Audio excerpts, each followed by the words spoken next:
Hello friends, मेरे channel में आप लोगों का स्वागत है। आज मैं आपकी हिंदी पुस्तक की एक कविता पढ़ाने वाली हूँ जिसका शीर्षक है तितली और कली। पहले मैं आपको पढ़कर सुनाऊंगी, फिर उसका अर्थ समझाऊंगी। तो हम शुरू करते हैं, आप ध्यान से सुनें और समझें। हरी डाल पर लगी हुई थी नन्ही सुंदर एक कली, तितली उससे आकर बोली तुम लगती हो बड़ी भली। तो एक हरी डाल थी, यानी एक पौधा होता है, उसकी जो डाल यानी शाखा तो हरे रंग की थी, उस पर एक सुंदर सी कली लगी हुई थी। कली क्या होती है? जैसे फूल होता है ना, तो फूल के खिलने से पहले एक उसका छोटा, जब शुरू में जब फूल खिलता है उससे पहले वो एक कली रूप में होता है, तो उस पर एक सुंदर सी कली लगी हुई थी। तो तितली उसके पास आकर क्या बोलती है? तुम तो मुझे बहुत भली लगती हो, यानी बहुत अच्छी लगती हो। अब जागो तुम आंखें खोलो और हमारे संग खेलो, फैले सुंदर महक तुम्हारी, महके सारी गली गली। तो तितली उस कली से क्या बोलती है? अब तुम आंखें खोल लो और हमारे संग खेलो, ताकि तुम्हारी सुंदर सुंदर खुशबू सब जगह फैल जाए, महके सारी गली गली, यानी हर गली में आपकी खुशबू फैल जाए। कली छिटक कर खिली रंगीली, तुरंत खेल की सुनकर बात, साथ हवा के लगी भागने, तितली छूने उसे चली। जैसी कली ने सुना कि तितली उसके साथ खेल रही है, खेलने की बात कर रही है, तो खेलने की बात सुनकर वो खुश होकर फटाफट खिल गई और रंगीली यानी रंग बिरंगी थी, तो रंगीली हो थी वो। साथ हवा के लगी भागने, और जैसे जैसे हवा चल रही थी उसी की तरह भागने लगी, ताकि तितली उसे छू ना सके, यानी छुपने का और भागने का, पकड़ने का खेल खेलने लगी। तितली उसको छूने चली। अब ये आपकी कविता पूरी हो गई। अब हम इसके प्रश्नोत्तर देखेंगे। प्रश्नोत्तर शुरू करने से पहले मैं आपको बताना चाहूँगी कि आपको अगर मेरी वीडियो अच्छी लगे तो आप लाइक और शेयर ज़रूर करें और सब्सक्राइब करना बिल्कुल भी ना भूलें। मैंने बहुत समय से वीडियो नहीं बनाई थी, क्योंकि मुझे लगा कि शायद आपको मेरी वीडियो की ज़रूरत नहीं है, पर कुछ बच्चों की डिमांड पर मैंने ये वीडियो बनाना फिर से शुरू किया है, तो आप सब्सक्राइब ज़रूर करें। तो हम अब क्वेश्चन आंसर शुरू करते हैं। तो पहला क्वेश्चन क्या है? तितली कली के पास क्यों गई थी? तितली कली के पास क्यों गई थी? तो तितली कली के पास उसे जगाकर खेलने गई थी। तितली और कली ने क्या खेल खेला? तितली और कली ने पकड़म पकड़ाई का खेल खेला।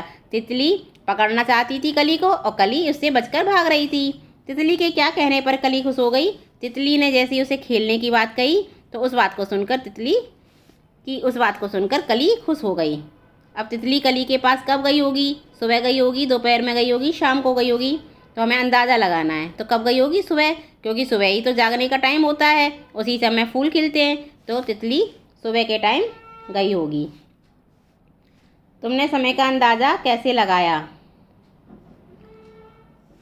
हमने समय का अंदाज़ा इस तरह से लगाया कि सुबह के समय ही सारे फूल पौधे, जीव जंतु, पशु पक्षी उठ जाते हैं, तो इस प्रकार तितली भी उसी समय गई होगी।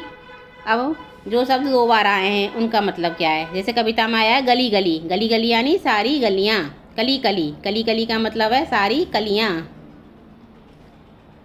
अब नीचे कुछ शब्द दिए हुए हैं, उन शब्दों से वाक्य बनाना है। जैसे घड़ी घड़ी, यानी बहुत सारी घड़ियाँ। घड़ियाँ का मतलब पहने वाली घड़ी नहीं, घड़ी माने हर पल पल, ऐसे कहते हैं, एक घड़ी में हम काम कर लेंगे, तो इस तरह से घड़ी घड़ी। तो घड़ियाँ। तुम घड़ी घड़ी बाहर क्यों देख रही हो? मतलब तुम पल पल में बाहर क्यों देख रही हो? तुम घड़ी घड़ी बाहर क्यों देख रही हो? जगह जगह, तो जगह है, बहुत सारी जगह हो गई ना, तो लोग जगह जगह थूकने से बाज नहीं आते हैं। घर घर, घरों, घर घर का मतलब है घरों, बहुत सारे घर। तो नेताजी के भाषण घर घर सुने जाते थे। डाल डाल यानी डालियाँ, बंदर डाल डाल में जाकर कूद रहा था। अब हमें कविता में से वे शब्द ढूंढने हैं जो सुनने में कली जैसे लगते हैं। जैसे कली कली, तो ऐसे कौन से शब्द हैं? गली, खिली, चली।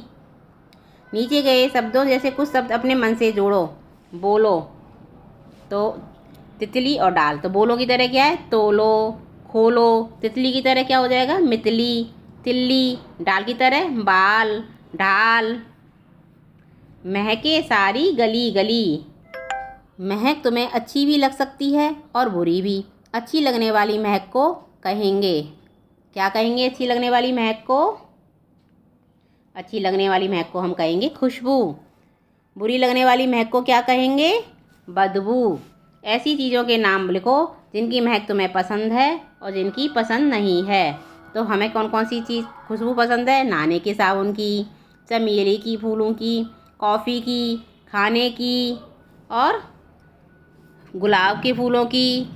और जो हमें कोई मिठाई पसंद होती है तो उसकी भी खुशबू हमें पसंद होती है। पसंद नहीं है कपड़े धोने वाले साबुन की, पसंद नहीं है पसीने की, गंदे जुर्राबों की, कूड़े की, नाली की। तुम्हारे आसपास ऐसे कौन कौन से फूल हैं जिनकी बहुत तेज़ महक है? हमारे आसपास मोगरा, गुलाब के फूल खिलते हैं जिनकी बहुत तेज़ महक आती है। फूलों के नाम अपनी भाषा में लिखो। तुम्हारे घर में किस किस तरह की महक आती है? जैसे साबुन या तेल की महक गुसलखाने में, तो गुसलखाने में आती है। तो हमने बता दी ना हमारे पास कौन कौन सी फूलों की खुशबू आती है, गुलाब की और मोगरा की। और कौन कौन सी महक आती है हमारे आसपास? हमारे आसपास आती है, हमारे सामने पेट्रोल पंप है जैसे, तो हमारे डीजल की, पेट्रोल की और किस चीज़ की खुशबू आ सकती है? अगर आसपास नाली है तो कीचड़ की बदबू भी आ सकती है। तो ये आप अपने हिसाब से करना कि आपके घरों के आसपास किस तरह की खुशबू आती है। रसोई घर में भी खुशबू आ सकती है। रसोई में हींग की आ जाती है, हम छौंक लगाते हैं। अदरक लहसुन की खुशबू आती है, सरसों के तेल की, करी पत्ता की। इस तरह से बहुत तरह की खुशबू हमारे आसपास आती हैं। और फिनाइल का पोछा लगाते हैं तो फिनाइल की, परफ्यूम लगाती है मम्मी तो परफ्यूम की, तेल लगाते हैं अगर खुशबू वाला तो तेल की। और आप लोगों को जिस तरह खुशबू आती है उस तरह अपने आप करना। अब खेलने के लिए कली तुरंत जाग गई थी।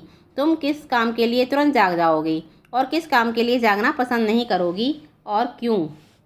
तो हम किस चीज़ के लिए जाएंगे? अगर हमसे कोई खेलने की बात कहेगा तो बाहर खेलने के लिए, मनपसंद खाना हो तो खाना खाने के लिए, बाज़ार घूमने जाने की बात हो तो बाज़ार जाने के लिए, और स्कूल जाने के लिए भी हम जल्दी जाग जाएंगे वरना हमारा स्कूल छूट जाएगा। नहीं जागेंगे। छुट्टी के दिन अगर मम्मी हमें नहाने के लिए जगाती है और हमारा नहाने का मन नहीं है तो छुट्टी के दिन नहाने के लिए नहीं जागेंगे। और किस लिए नहीं जागेंगे? हमारा मान लो पढ़ने का मन नहीं हो, आराम करने का मन हो तो कई बार हम पढ़ने के लिए भी नहीं जागते हैं। पर ये वैसे गलत बात है, पर ज़्यादातर बच्चे ऐसे करते हैं कि नहीं करते हैं ना। और क्यों नहीं जागेंगे? छुट्टी के दिन नहाने के लिए हम इसलिए नहीं नहाएंगे क्योंकि हमारा जल्दी जल्दी सुबह उठकर नहाने का मन नहीं करता। रोज़ नहाते हैं तो हम सोचते हैं आज देर तक सोएंगे, छुट्टी का आनंद लेंगे, फिर आराम से नहाएंगे। और हमें मम्मी कहती है कोई काम से, बाज़ार से काम करने के लिए, तो भी हम नहीं जागते क्योंकि हमारा छुट्टी मन नहीं करता। कई बार हम काम करें तो हम सोचते हैं मौज मनाएं, तो हमें रोज़ रोज़ काम करना अच्छा नहीं लगता, तो एक दिन छुट्टी मनाना चाहते हैं, तो कई बार हम काम के लिए भी नहीं जागते। हरी डाल पर लगी हुई थी नन्ही सुंदर एक कली। कविता में पौधे की डाल हरे रंग की बताई गई है। नीचे लिखी चीज़ें किन किन रंगों की हो सकती हैं? तितली। तितली कैसे रंग की हो सकती है? हल्के हरे रंग की, गुलाबी, पीली, काली, भूरी, बहुत रंग की होती है तितली। तो सूरजमुखी। सूरजमुखी कैसे रंग का होगा? ये फूल गहरे पीले रंग का होता है तथा इसके बीज काले रंग के होते हैं। बैंगन बैंगनी रंग का होता है, यह हल्के हरे रंग का होता है। लड्डू ये पीले रंग का होता है। पेंसिल पेंसिल सफ़ेद, लाल, पीली, बहुत से रंगों की मिलती है। प्याला ये भी काले, सफ़ेद, लाल बहुत से रंग में मिलते हैं। कुर्ता कुर्ता सफ़ेद, लाल, पीला बहुत से रंग का मिलता है। और संतरा संतरा तो संतरी रंग की होती है। और साग ये हरे रंग का होता है। मिट्टी भूरे रंग की, लाल मिट्टी, सलेटी रंग की मिट्टी, पीली मिट्टी और काली मिट्टी भी होती है। तो मिट्टी भी कई रंगों की मिलती है। अब इस पाठ के क्वेश्चन आंसर पूरे हो गए। आप इस वीडियो से ये क्वेश्चन आंसर समझ सकते हैं। अगर आपको लिखने की दिक्कत आए और क्वेश्चन आंसर, तो मैं डिस्क्रिप्शन में इन प्रश्नोत्तरों को डाल दूँगी, आप वहाँ से नोट कर सकते हैं। तो अगली वीडियो में मिलेंगे हम। Thank you.